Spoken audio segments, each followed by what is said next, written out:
भगवान श्री कृष्ण बुद्धि और ज्ञान के प्रतीक हैं। बचपन में श्री कृष्ण ने अनेक रास लीलाएं की थी। भगवान श्री कृष्ण की 1600 गोपियां होते हुए भी उन्होंने अपनी मर्यादा को बनाए रखा। यह उनके भगवान होने का प्रतीक है। फिर जब महाभारत का युद्ध हुआ तो कुरुक्षेत्र में दिए गए गीता के उदाहरण आज पूरी दुनिया के लिए प्रेरणा के स्रोत हैं। भगवान श्री कृष्ण की शिक्षाएं और सुविचार मानव जाति के हर एक प्राणी और युगों पर लागू होती है। भगवान श्री कृष्ण के सुविचार अनेक पीढ़ियों तक उनके ज्ञान को समाहित करते हैं। हमारी आत्मा आध्यात्मिक रूप से सो रही है। जिस प्रकार एक अलार्म घड़ी एक सोते हुए आदमी को जगा देती है, उसी तरह भगवान श्री कृष्ण के सुविचार आध्यात्मिक वास्तविकता के प्रति जागृत करने में भूमिका निभाते हैं। भगवान कृष्ण करुणा, कोमलता, प्रेम के देवता हैं और भारतीय देवताओं में सबसे लोकप्रिय और व्यापक रूप से पूजनीय है। भगवान कृष्ण ने अपने प्रेरक शब्दों से अर्जुन को कुरुक्षेत्र युद्ध में प्रेरित किया है। उन्होंने हमें जीवन, प्रेम, खुशी, धर्म, मोक्ष, भक्ति, योग, ध्यान, धर्म, सत्य सभी के बारे में सब कुछ सिखाया है। उन्हीं को आधार बनाकर हम पेश कर रहे हैं आज की ये वीडियो। भगवान कृष्ण ने अपने प्रेरक शब्दों से अर्जुन को कुरुक्षेत्र युद्ध में प्रेरित किया है। उन्होंने हमें जीवन, प्रेम, खुशी, धर्म, मोक्ष, मुक्ति, भक्ति, योग, ध्यान, धर्म, सत्य सभी के बारे में सब कुछ, अर्थात जब जब इस धरती पर अधर्म और पाप की महिमा बढ़ जाती है, तब तब भगवान अवतरित हुए हैं। रावण को पापों से मुक्त करने के लिए भगवान श्री राम को इस धरती पर आना पड़ा था। प्रहलाद को हिरण्यकश्यप से बचाने के लिए भगवान को नरसिंह का अवतार लेना पड़ा था। ईश्वर एक है, उनके रूप अनेक हैं। भगवान अपने भक्तों के संरक्षण के लिए हर हालत में अवतरित भी होते हैं।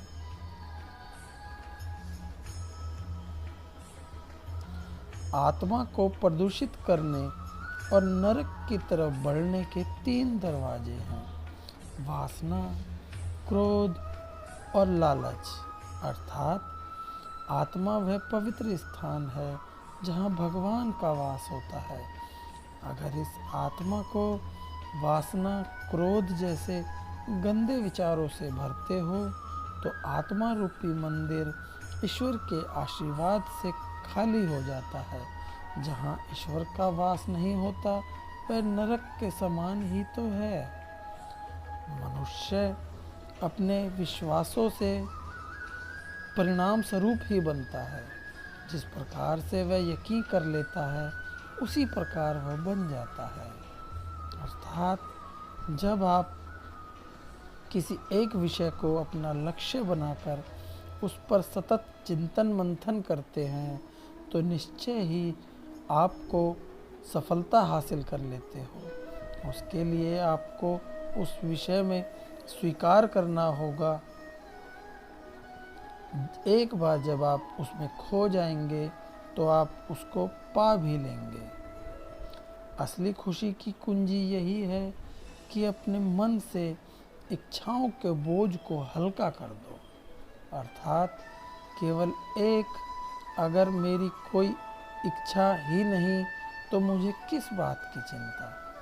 किसी के पास कुछ होने और मेरे पास ना होने का दुख इसलिए होता है क्योंकि मैंने भी उस चीज़ से दिल लगाया जो मेरे पास है ही नहीं, और वह मैंने किसी और के पास देखी। जिस दिन मेरी इच्छाएं खत्म हो जाएंगी, मेरी सारी चिंताएं भी खत्म हो जाएंगी।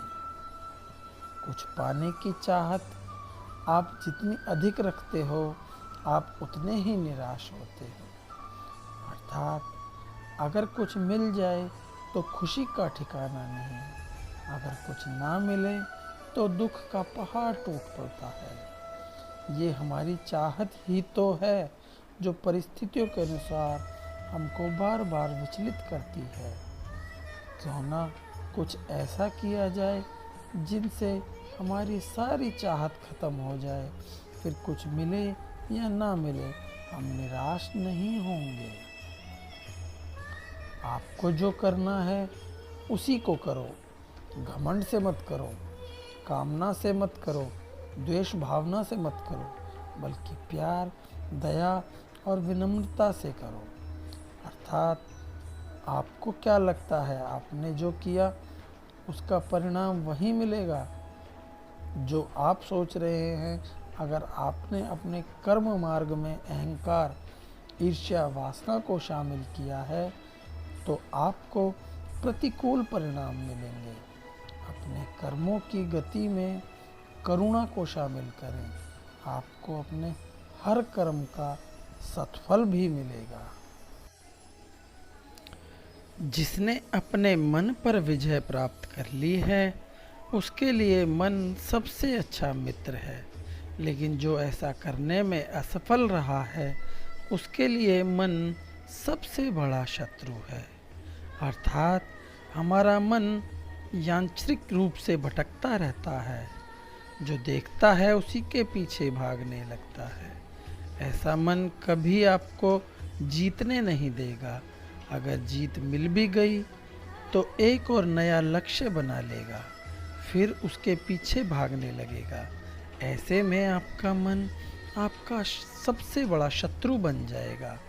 मन से मित्रता करनी है तो इसकी कमान अपने हाथ में रखो, कभी इसे अपने से दूर मत भागने दो। जो कुछ भी हुआ वह अच्छा था, जो हो रहा है वह अच्छा चल रहा है, जो होगा वो भी अच्छा ही होगा। भविष्य के बारे में चिंता मत करो, वर्तमान में जियो। अर्थात इन लाइनों में गीता का सार निहित है। हमारे द्वारा किए गए प्रत्येक कर्म का एक उद्देश्य होता है जिसका संबंध हमारे भूत, भविष्य, वर्तमान से हो सकता है। इसके सही और गलत होने का फैसला हम नहीं कर सकते, हम केवल कर्म कर सकते हैं। इसलिए जो अच्छा हो रहा है या बुरा हो रहा है सब कुछ अच्छा ही है। प्रेम के द्वारा ही तुम मुझ पर विजय प्राप्त कर सकते हो, और जहाँ प्रेम है वहाँ मैं आनंद से जीता हुआ हूँ। अर्थात भगवान श्री कृष्ण अपने सुविचार के माध्यम से कहते हैं कि जहाँ पर प्रेम का वास होता है वहाँ उनकी उपस्थिति प्राप्त की जा सकती है। क्लेश, ईर्ष्या, द्वेष में ईश्वर का कोई अंश भी नहीं मिलता। इसलिए अपने विचारों और वातावरण को प्रेम से भर दो। जब कोई व्यक्ति दूसरों के दुख और सुख के प्रति अपने सुख दुख के भांति व्यवहार करता है तो अपने सर्वोच्च आध्यात्मिक मिलन प्राप्त कर लिया है।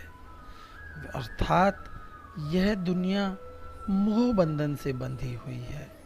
जो उसका है वह सभी का है, जो सभी का है वह आपका भी हो सकता है। भले ही आप कुछ समय के लिए किसी वस्तु को अपने अधीन करके मालिकाना हक जमा सकते हैं, ये आध्यात्मिक मार्ग नहीं है। इंसान को भौतिक वस्तुओं की बजाय भावनात्मक रूप से लोगों से जुड़ना चाहिए, एक दूसरे के सुख दुख को समझना चाहिए, न कि भौतिक और दैहिक वस्तुओं को। सभी प्रकार के हथियारों में समय सबसे बड़ा हत्यारा है, क्योंकि समय सब कुछ मार देता है। अर्थात जो गया वो तो अतीत हो गया, जो चल रहा है वह वर्तमान है, कुछ क्षण बाद वह भी अतीत हो जाएगा। आज आप जिसको भविष्य कह रहे हैं वह भी एक दिन अतीत बन जाएगा। समय सबको मार कर आगे बढ़ रहा है, कभी रुको मत, आगे ही बढ़ते चलो। अपने कर्तव्य को बखूबी निभाएं। कुछ ना करने से बेहतर है। अर्थात हमारा उद्देश्य यह होना चाहिए कि हमें कुछ ना कुछ करते रहना चाहिए। कुछ करना इसलिए बेहतर है क्योंकि कुछ करने से आपको कुछ अनुभव ही मिलेगा। मन चंचल है, हर बार मन गलत व्यवहार करता है, तो यह आपकी बात नहीं मानेगा। अपनी विवेकशील बुद्धि का उपयोग करके इसे सम स्थिति में वापस लाएं। अर्थात आपका मन काबू में हो सकता है और नहीं भी हो सकता। इसके परिणाम अलग अलग हैं। अगर आपका मन आपकी नहीं सुनता है तो कुछ समय बाद जब वह उल्टा सीधा काम करने के बाद शांत होगा तो आपको बड़ा दुख होगा। अगर आप अपने मन को अपने अनुसार चलाते हैं तो आप वही करेंगे जो आप करना चाहते हैं। फिर इसमें विवाद का कोई विषय ही नहीं होगा। कुछ अच्छा हो, इस उद्देश्य से अगर कोई काम शुरू करता है तो आने वाले समय में इसका अंत कभी बुरा नहीं होगा। अर्थात आपका अंतिम लक्ष्य क्या है या आपके काम को लेकर आपकी नियति कैसी है, इसका बहुत बड़ा प्रभाव पड़ता है।